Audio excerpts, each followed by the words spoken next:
Курдтар Ислам мамлекети тобунун согушчандары басып алган Сириянын Ракка шаарындагы аскердик базаны бошотуп алышты. 93-чү аскердик оор техникалар базасын жикчилдер өткөн жылдын жай айында басып алган эле. Сириянын адам укуктарынын мониторинги борборунун акыркы маалыматына ылайык, Курд кошууну Ислам мамлекети уюму көзөмөлдөп турган аймактарды акырындык менен колго алып жатканын билдиришти. Өткөн жумада согушкерлерден Тель-Абад шаарын бошотуп алышкан. Жикчилдер шаар аркылуу Ракка менен Туркиянын чек ара жолдорун көзөмөлдөп турчу.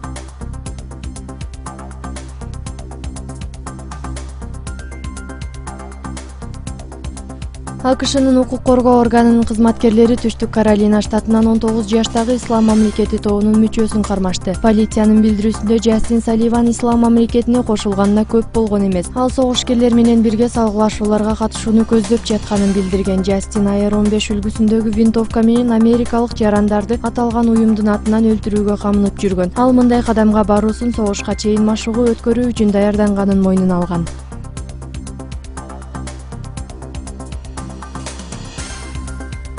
Индиянын Мумбай шаарында жасалма спирт ичимдиктеринен ууланып каза болгондордун саны 100гө жетти. Шаар полициясынын маалымдамасында бул ишке катыштыгы бар деген шек менен 7 киши кармалган. Алар жасалма алкоголдук ичимдиктерди жасап сатуу менен алектенишкен. Ошондой эле сатыкка коюлган бардык спирт ичимдиктери алдырылды деп кошумчалашты. Мындай ичимдиктерден массалык уулануу буга чейин 2004-жылы катталган эле. Анда да 100гө жакын адам каза тапкан. Азыркы тапта ооруканада 50гө жакын киши дарыланууда. Бул факт боюнча учурда тергөө амалдары жүргүзүлүп жатат.